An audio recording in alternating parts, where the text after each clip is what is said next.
From New York City, the makers of Clippercraft clothes for men and 1,036 leading retail stores from coast to coast present the world's most famous detective, Sherlock Holmes.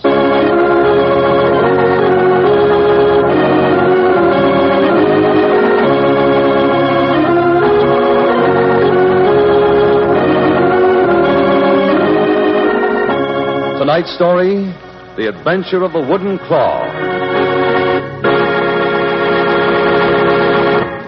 Well, here we are again, sitting in front of Dr. Watson's hearth. The coals have burned low, and over the rosy glow we face our favorite medico and storyteller. What's tonight's adventure to be, Dr. Watson? Suppose I tell the one, Mr. Stark, in which Holmes suggested I present myself as the next victim of the individual called the cat. Victim of a cat? Yes, Mr. Stark. The cat was an unpleasant person who went about bashing in the skulls of bank messengers in Boston Yard, which, as you know, gives on to Hogarth Lane, of course. Oh, naturally. Yes. A ruthless and cunning criminal, that cat, sometimes called Peggy. Aha! So it wasn't a tomcat. There you go, Mr. Stark, jumping to conclusions. Just for that, I shan't tell you any more of the story until you say a word on behalf of our sponsor. Fair enough, Dr. Watson. Clippercraft welcomes comparison. Compare the style, compare the tailoring, compare the all-round quality of Clippercraft with any clothes anywhere near their modest prices. That's why today's demand for Clippercraft's amazing value is so great.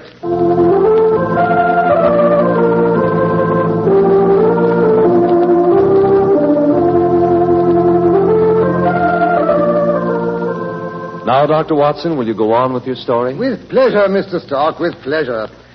It was late one Saturday evening in May. Holmes, who had been promising to get at it all day, was finally sorting out certain odds and ends of notes and papers. He sat at his desk, the lamplight shining up into his eyes, looking rather like some gigantic bird of prey. I lay on the couch enjoying my faithful briar.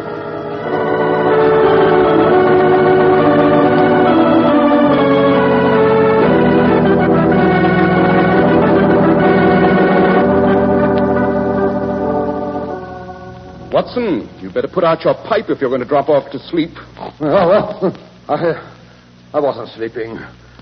I was thinking. I always think better with my eyes closed. And when you're snoring, I suppose. I wasn't snoring? Perhaps not, but you were getting ready to. Nothing of the sort. Some people can't endure seeing anyone else relaxed and at ease while they have a job of work to do. May I point out, my dear Holmes, that if you had got at your labors at a decent hour, as I did, you wouldn't... For be... pity's sake, Watson, stop being so confounded smug. Hello, what's that? Well, the doorbell, of course. No, don't look so hopeful, Holmes. I don't imagine it's anything that will interrupt your labors. Probably a call for Mrs. Hudson or the greengrocer to leave his weekly bill. It's not the greengrocer, Watson. He rings once and slips the bill under the door. No, that is someone for us. Ha-ha! Whatever brought him here is sufficiently urgent to necessitate my postponing sorting these papers, thank heaven. Come in. Mr. Holmes, Mr. Sherlock Holmes. Holmes, it's Mr. Merriweather. You remember Mr. Merriweather, the chairman of the City and Suburban Bank around the corner from Saxe-Coburg Square? But the trouble isn't there, but in the suburban branch this time, Dr. Watson. The Chiswick branch, to be exact. Chiswick? It was originally pronounced Chiswick, Watson, and it's still so spelled. It means cheese farm, I believe. However, I don't imagine Mr. Merriweather has dropped in to discuss the most frequently mispronounced of all means of communication, the English language. Good Lord, no. Mr. Holmes, something must be done to protect my bank messengers. I've had 6 in hospital with concussion of the brain. 1 a week for the last half dozen weeks. It's always on Saturday night it happens. Dear, I was under the impression that Chiswick was a quiet, respectable suburb that rarely indulged in that sort of a Saturday night. No, but it doesn't. At least it never has, up to 6 weeks ago. And now, every Saturday night regularly, one of my bank messengers has been attacked and robbed. Robbed of a considerable sum of money. Oh, now we come to the crux of the matter. What exactly were your bank messengers doing with large sums of money on Saturday night? Well, carrying it from the Elephant and Castle, the famous old alehouse in Boston Yard, to the bank to be deposited. Isn't that a rather unusual procedure? It is, Mr. Holmes, it is indeed. But that's how we persuaded old Mr. Jeremy, the proprietor of the Elephant and Castle, to bring us his account. You see, the Elephant and Castle does its best business on Saturday night. Not unusual, eh, Holmes? Watson, quiet, please. Mr. Jeremy is somewhat fidgety about having that much money lying around the place till the bank's open on Monday morning. He's been robbed twice, and it's made him rather nervous. Can't say I blame him. So we arranged to have a bonded bank messenger sent over every Saturday night after closing hours to gather up the money so old Jeremy could sleep in peace. Now, I wish we never made the offer. Once the bank messenger has signed the receipt for the money, the bank is liable for any loss, down to the last penny. By Jove, then you have had an expensive 6 weeks. Expensive? So far, it's cost us close to £3,000. Tell me, Mr. Merriweather, when did the first of these robberies occur? It was 7 weeks ago tonight. It was shortly after closing hours when the policeman on the beat heard a yelling and a shouting as he came down Hogarth Lane. The spring mist was rising off the river, and at first he could see nothing.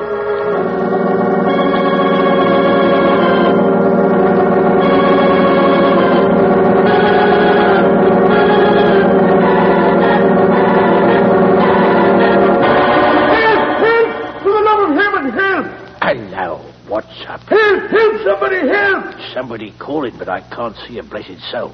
Hello. What's the trouble and where are you? In here, through the archway, in Boston Yard. And who are you? And what's the difficulty? I'm Paddy Donovan, caretaker of Hogarth House. There's a man lying on the stones in bad need of help, I'm thinking. It's black as the inside of my pocket in here. What's happened to the light of the Elephant and Castle? Sure, it's been put out this half hour. The Elephant is a law-abiding house. You'll never see old Jeremy serve a man a drink after hours. Unless he's paid double for it. Now, don't try to whitewash Jeremy. I know the old scallywag. Here, bring your lantern over here. You'd best see what can be done for this poor chap. He's in a bad way, I'm thinking. Well, let's have a look at him. Glory be to God. It's a bank messenger from the city and suburban. A robbery, that's what it is, I'll warrant. When did it happen? I couldn't rightly say, officer. All I know is I was locking up the front door of Hogarth's house previous to going to bed, when suddenly I heard a scuffle here in the yard, and a man called out like he was in mortal agony. You ran in here at once? Just so fast as ever me wooden leg would carry me. I'm not so spry as I once was, you know. But I was in time to see a great shadow of a man, dressed all in black, with a mask over his face. He was leaning over this poor fella here. When I came into the yard through the archway, I says to myself, aha, I've got you trapped, me bucko. Of course. The archway is the only entrance to the yard. Or exit, either. Except you go through into the Elephant and Castle. Which I've been after telling you has been closed this half hour since. That says maybe. Well, at any rate, the man shoved past you and out the archway, eh? That he did not. I may not be so spry in my feet, but my fist is as good as ever. No man alive can come into a Paddy Donovan if he ventures within arm's reach. Oh. So he went in the Elephant and Castle? He did not. Then I suppose you'll be telling me he disappeared into thin air. He did something stranger than that, me lad. He skinned up the wall and over it like a cat. What? Well, that's impossible. That there wall is 12 feet high, and there's nothing for a foothold anywhere. Possible or not, that's what happened. Up he went and over, like a cat. A great black cat. Give me the creeps it did. Yeah. Look here. This bloke's bleeding. Wait, it's the back of his head, I'm thinking. There's blood oozing out in the pavement from behind his ears. Yeah. Help me turn him over. We'll have a look at the injury. Lord love us. Will you look at that? A nasty blow it must have been. Oh, but it's more than just an ordinary blow. Blimey, look here. Great bloody gashes running right down into his neck. Like he'd been hit with a rake. Or clawed by a giant cat.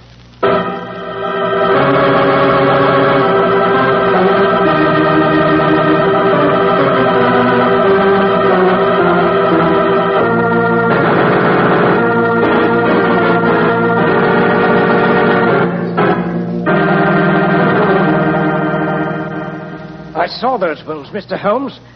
I promise you, that's what they look like. The claw marks of a gigantic cat. A cat man, eh? Who scales 12-foot walls and whose blow leaves deep gashes. Interesting, Mr. Merriweather. Interesting and just a bit incredible. Well, there is no such creature, Mr. Holmes. There can't be. Oh, I don't know. I saw one once.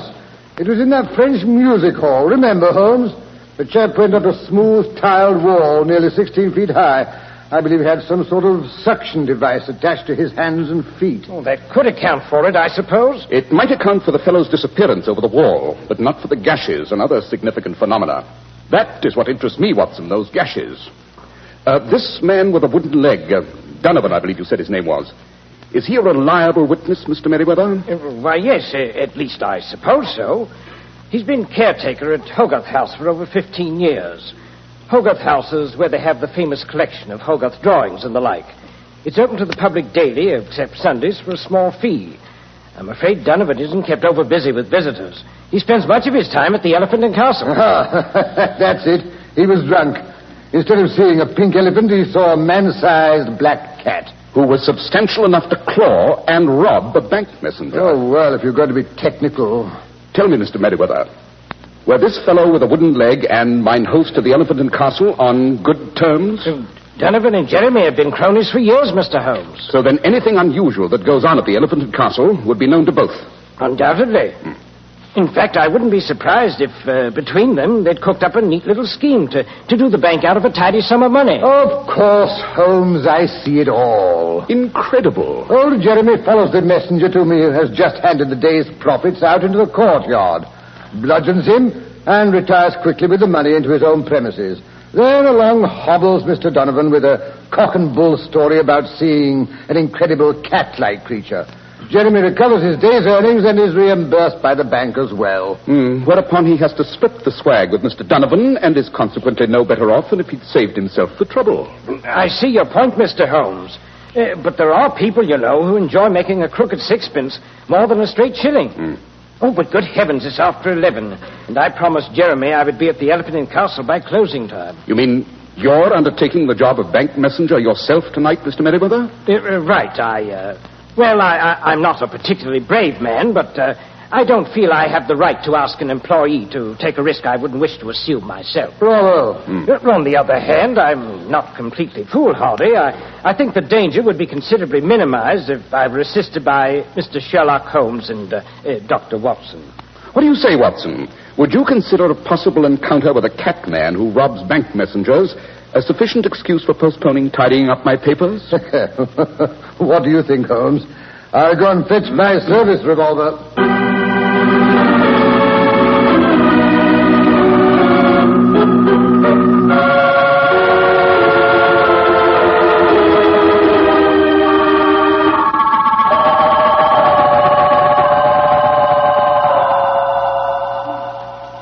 Thank heavens there's a moon tonight and no fog. Here we are, gentlemen. Hogarth Lane takes its name, of course, from William Hogarth, whose country residence was here situated from 1749 to... Who goes there? Good heavens, who? I mean, what was... Calm yourself, Watson. It's merely a police officer on duty, if I'm not mistaken. Yes, they station an officer at either end of the lane every Saturday night now. They've never caught anyone or prevented the numerous repetitions of the first crime. Not so far. Well, tonight it'll be different, because Scotland Yard has personally taken over. Well, if it isn't Inspector Lestrade, my favorite watchdog of the public safety. And what do you think you're doing here, Holmes? Endeavoring to stop the robbings and bludgeonings, which the official minions of the law and order don't seem to be able to terminate. Well, you'll not go one step nearer the scene of this crime. No one's allowed in Boston Yard tonight without a permit. Which I have duly obtained for myself and bodyguard. Here it is. And you in thunder, are you? Oh, allow me to introduce you, Lestrade. This is Mr. Merriweather, whose bank has suffered a considerable loss for 6 successive weeks. The inefficiency of the police. You go to blazes. With pleasure. I'm sorry to have to rush off, Lestrade, but I'm afraid you're making Mr. Merriweather late for his appointment at the Elephant and Castle. Come along, Watson. Not a very well lighted thoroughfare, eh, Holmes? Well enough. I doubt that anything will escape my notice. Conceit? Pure conceit? Tell me, Mr. Merriweather, in the case of the succeeding Saturday night bank robberies, was the pattern of the crime similar to the first? Almost identical, Mr. Holmes. except that policemen have been stationed at either end of this section of Hogarth Lane to make sure that no one could leave or enter without being seen. Well, the police are as skeptical as you about a catman, Mr. Holmes. And yet, each week, a messenger has been clawed on the back of the head and robbed without uttering a sound or putting up a struggle. Oh, not without uttering a sound, Mr. Holmes. Each time the victim has cried out. But by the time that Donovan has reached the spot, the culprit was vanishing over the wall. Then, in each case, Donovan was the first to reach the victim. Why, yes, that's right. Interesting. Oh, but that's only natural. Donovan is in the habit of smoking his last pipe on the steps of Hogarth House, where he is the caretaker. You see, over there, Hogarth House is almost directly opposite the entrance to Boston Yard. And consequently, after the cry was heard, he was able to reach the scene of the crime ahead of the police, who had to run some distance. Oh, sounds reasonable enough, Holmes? Oh, yes, that must be the old boy up ahead there. Sitting on the steps with one leg stuck out before him. Yes, he's noticed us. He's getting up. No, he's walking away in the other direction. Ah! Great Scott, what was that? A prelude to tonight's crime, confound it. But that's impossible. Mr. Merriweather is here with us. Don't argue, Watson. Run. There goes Donovan through the gate into the yard. I say he's spry for a chap with only one good leg. Because he doesn't waste his breath as you do, Watson. Here's the entrance. Donovan, what happened? Oh, I warned him not to do it. I warned him, Mr. Merriweather, sir, but you were late and he wanted to get the money to the bank. Good Lord. It's Jeremy. What the blackguard has bashed old Jeremy. But the money's safe. And up this time, they didn't get it. I was waiting. I'm done for, but the money's safe. Mr. Jeremy, you know who hit you. I suspected for some time. Now I know. He's badly hurt, Holmes. He's going fast. He can't, not before he tells us. Mr. Jeremy, who is the criminal? It's Peggy. Peggy? Holmes, he's gone. Jeremy, my poor old Jeremy. But who in thunder is Peggy? Do you know, Donovan? Well, how should I know? The cat, it must have been a woman all the time. A woman dressed in men's clothes. A woman who could give a man a blow hard enough to kill him and then disappear over a 12-foot wall. You saw her do that, Donovan, before we came in the yard a minute after you got here? Well, that is no. Maybe tonight I didn't see the killer. Maybe tonight I wouldn't know. I was that upset when I seen it was Jeremy. Hello. What's up? What's wrong here? Mr. Jeremy has been bludgeoned, Lestrade. He's dead. Oh, he is, eh? Right under Mr. Sherlock Holmes' nose, eh? Lestrade, whoever finished off old Jeremy is still here in this courtyard. He couldn't have scaled a wall this time. We'd have seen him. But it wasn't a he, Holmes. Mr. Jeremy said his assailant's name was Peggy. I don't care what his or her name was. If he or she is still here, I want him. Or her? You fellas, search the yard. That's what we've been doing, Governor. And I think we found something interesting here behind the range barrel. What's that? Well, it's a man lying like he was drunk. Somebody that was thrown out of the pub earlier in the evening, like as not. And who resented it and vowed to get even with Jeremy. There's motive and opportunity as well. Arrest him and take him off to jail. And you, Donovan, help him carry the body back into the Elephant and Castle. Yes, sir. This way, boys. Carry him easy and with respect. My poor Jeremy. My poor Jeremy. Well, Holmes, you can't say Scotland Yard hasn't acted with dispatch and efficiency. And with its usual utter lack of intelligence and concern for truth and justice? If this man isn't guilty, I suppose you can tell us who is. Quite. However, you wouldn't believe me. You see, I have no proof of my theory. It will take until next Saturday night to acquire that.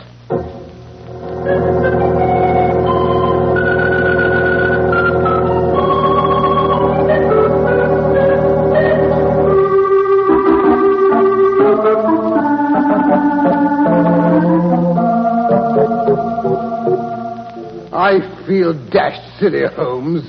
Dressed up in this bank messenger's outfit. What's the point to it all? Watson, we're dealing with a sly and devious criminal. The only way is to catch him red-handed. During your service in the Far East, I believe you've taken part in a tiger hunt. Oh, what of it? You know the procedure. The hunter tethers a kid or a lamb to a tree and then retires to a nearby blind to wait for the tiger to attack his prey. Only this time, it's not a tiger we're after. It's a cat named Peggy. And I'm the goat. Quite. Yes, I think you may start on your journey across Boston Yard, Watson. Pity it's raining tonight. Lowers the visibility. However, perhaps that's just as well, or the killer might recognize you. Well, I'll open the door, and out you go. You've got the earnings of the Elephant and Castle safe in your pouch? Well, naturally, you put them there. Well, good luck, Watson. Don't be too nervous. Remember, Lestrade is hidden behind the rain barrel. A fine lot of comfort that is. Well, let's get it over with. Now, chin up, old boy. And whatever you do, fall sideways when I call out. Into a mud puddle, probably. Don't argue. Do as I say. Your life may depend on it.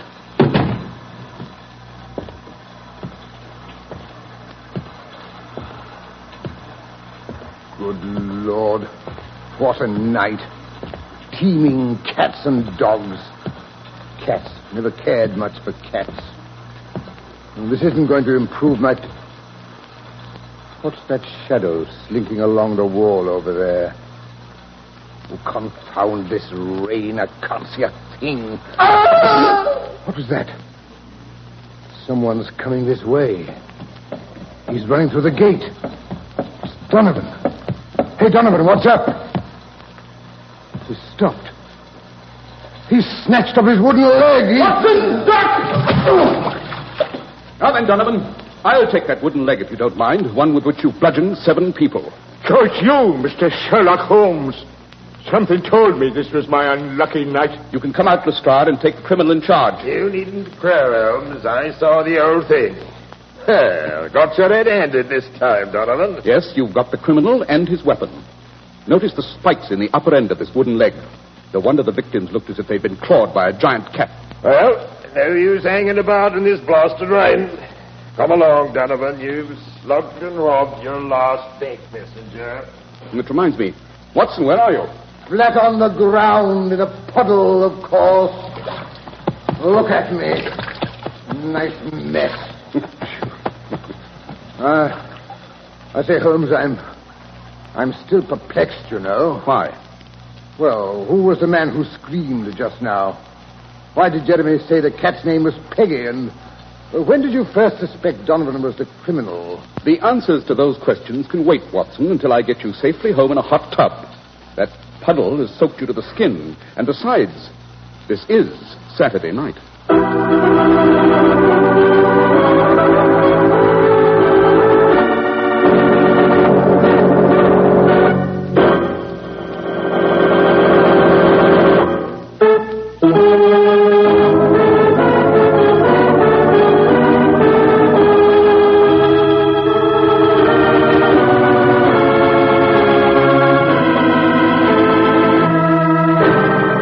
And now, back to Baker Street. We find Dr. Watson sitting firmly in the midst of an old-fashioned tin tub, to which Holmes is adding a tea kettle full of very hot water.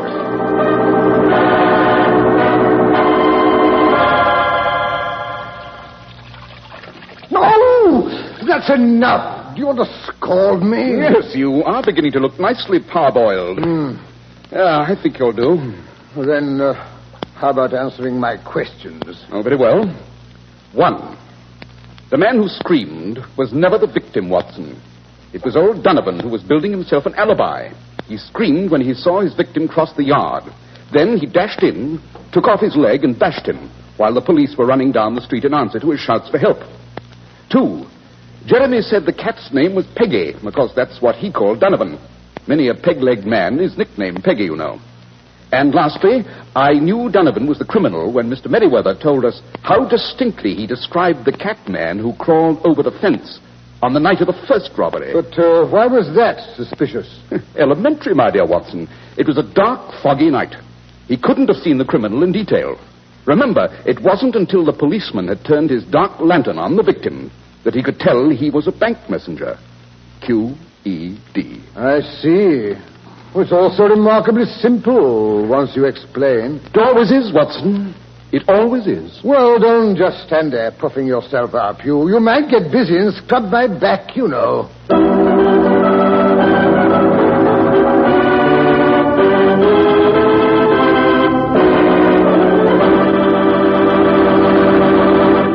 Well, that was an interesting adventure, Dr. Watson. And what story are we to have next week? Next week's story takes place in the Tower of London. It tells how Holmes and I rescued a damsel in distress and reformed a stony-hearted army officer and recovered a golden platter that should, by rights, have remained with the crown jewels.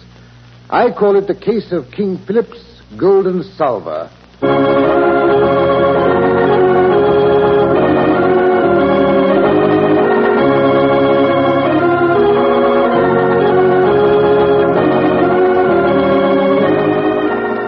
The makers of Clippercraft clothes and 1,036 leading stores from coast to coast have brought you another in the new series of broadcasts featuring the world's most famous detective, Sherlock Holmes.